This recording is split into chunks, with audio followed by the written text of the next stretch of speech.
Ladies and gentlemen, the India alliance is over even before the seat sharing. It's over even before they found a face. It's over even before they had a common plan or a plank to fight the 2024 elections. Mamata Banerjee, and we told you all along that Mamata Banerjee will not concede to the Congress party in Bengal. It's happening. She's gone on record now to say her party will fight all seats in Bengal, which means it's a snub. Tata bye-bye to the Congress party in Bengal, and even Aam Aadmi Party, Arvind Kejriwal and his leaders saying that even in Punjab, unlikely that they will concede in Delhi, but even in Punjab saying that they will fight alone. India alliance has crumbled even before it was formalized. हाँ किया था और अरविंद जी भी मेरे को support किया था। हाँ किया है।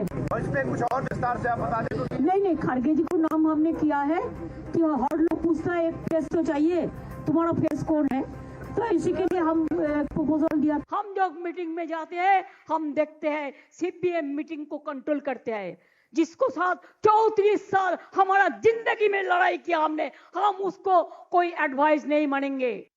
কারণ নিজের একার নয়, রিজিওনাল পার্টিগুলো আমরা একটা আমরা তো করে কিছু একা লড়াই করুক, রিজিওনাল পার্টি বাকি সিটে লড়াই করবে, সেখানে ইন্টারফেয়ার করবে না, সেখানে গেলে যদি ইন্টারফেয়ার করে তাহলে সেখানে আমরা বুঝবো অন্যরকম। Well, Congress party is firefighting. I mean, you see, the irony of the Congress party is that even the Congress party does not know who speaks for the Congress party. For example, you have Jairam Ramesh, who has now been tasked to firefight, talk to Mamata Banerjee, mollify Mamata Banerjee in the Trinamool Congress. Unlikely to happen because on one hand, you have Adhir Ranjan Chaudhary, also from the Congress party, senior most leader from Bengal, saying that Mamata Banerjee is an opportunist. On one hand, you have the Congress party targeting Mamata Banerjee. On the other hand, you have another Congress party saying that they've tasked Jairam Ramesh to speak to Mamata Banerjee. So it's a chaotic situation for the India alliance. हम पश्चिम बंगाल में प्रवेश कर रहे हैं। जब हम लंबा सफर कर रहे हैं, एक लंबा सफर है, रास्ते में कभी कभी स्पीड ब्रेकर आ जाते हैं, कभी कभी लाल बत्ती आ जाती है। इसका माने नहीं है कि हम सफर से हम पीछे हट जाएं, चलता रहता है। स्पीड ब्रेकर को हम पार करते हैं, लाल बत्ती हरी बत्ती बन जाती है। और कल यही सवाल राहुल जी से पूछा गया था, यही सवाल, और राहुल जी ने स्पष्ट उत्तर दिया कि ममता जी इंडिया गठबंधन टीएमसी, और ममता जी विशेष रूप से क्योंकि वो एक बड़े नेता हैं, टीएमसी के नेता हैं, भारत के बंगाल के नेता हैं, देश के नेता हैं, इंडिया गठबंधन का एक बहुत महत्वपूर्ण स्तंभ तृणमूल कांग्रेस।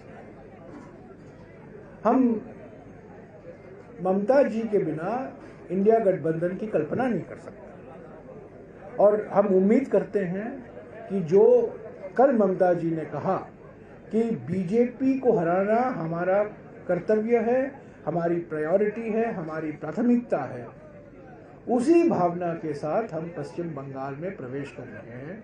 और हमें पूरा उम्मीद है कि जो बातचीत चल रही है वो कुछ ना कुछ एक मध्य का रास्ता निकाला जाएगा, और इंडिया गठबंधन भी पश्चिम बंगाल में इंडिया गठबंधन के रूप में चुनाव लड़ेंगे, और सभी पार्टियों का। And then you add to this khichdi, the left also now jumping in on a day when Aam Aadmi Party and Mamata Banerjee have dumped the Congress party. Left now calling Mamata Banerjee's Trinamool Congress an agent of the BJP. So it's a free-for-all in the India alliance.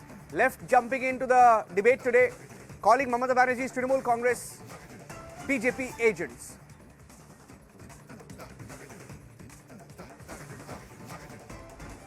That is not a secular party.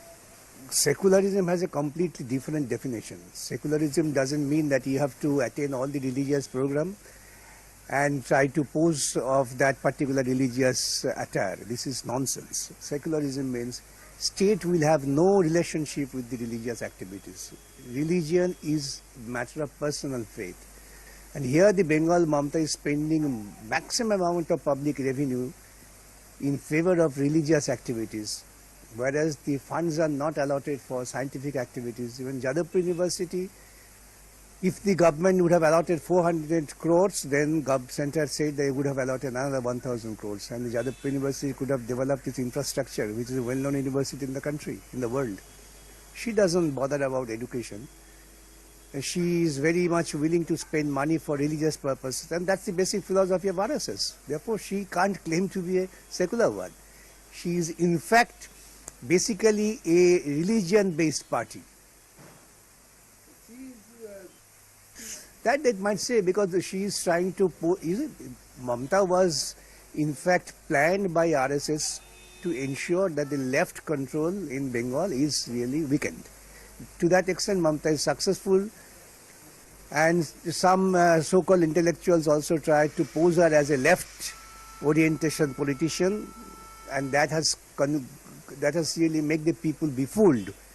And the Bengal people have committed mistake. They will have to immediately correct themselves. I am sure they will correct themselves.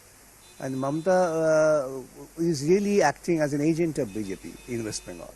So, ladies and gentlemen, that's the story of the India Alliance today. You just heard the left attack the Congress party. You had the Trinamool, that was left attacking Mamata Banerjee. You had JDU questioning the Congress yesterday.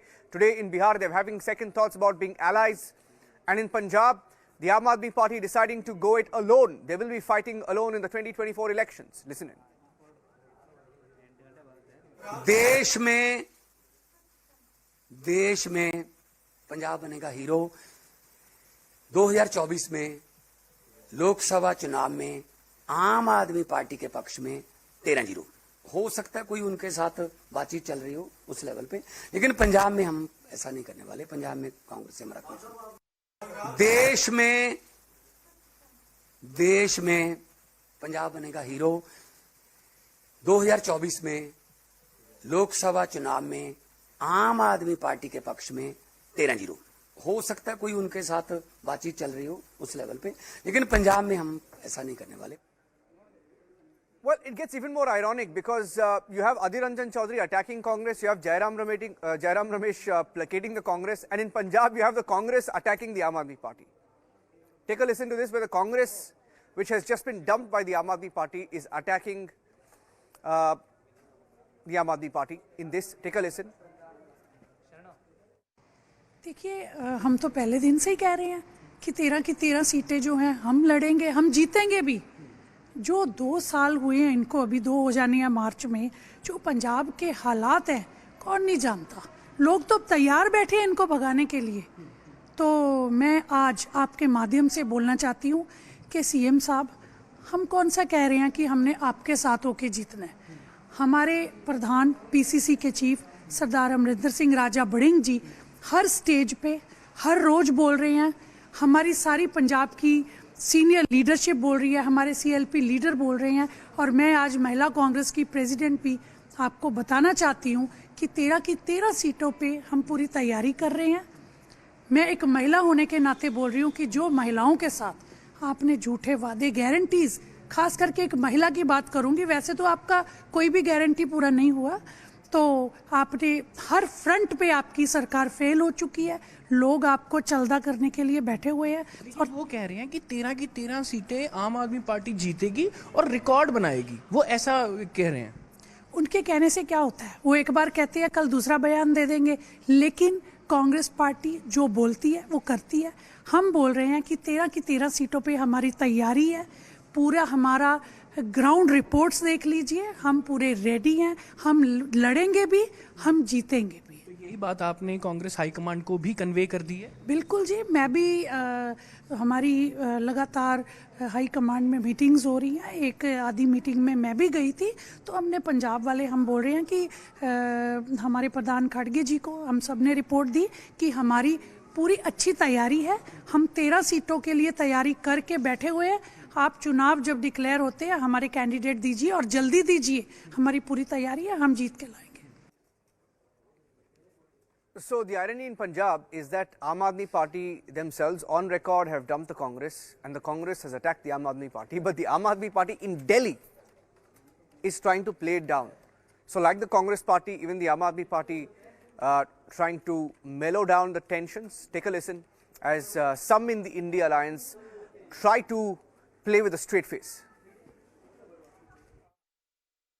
देखिए, बंगाल के अंदर तृणमूल कांग्रेस एक बड़ी party है, सत्ता में है, और कांग्रेस और लेफ्ट उनसे अपोजिशन में चुनाव हमेशा लड़ा करते हैं।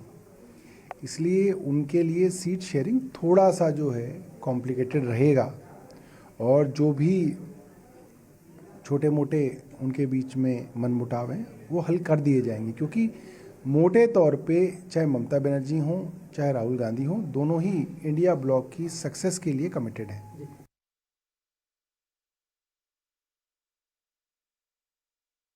देखिए, बंगाल के अंदर तृणमूल कांग्रेस एक बड़ी पार्टी है, सत्ता में है, और कांग्रेस और लेफ्ट उनसे अपोजिशन में चुनाव हमेशा लड़ा करते हैं।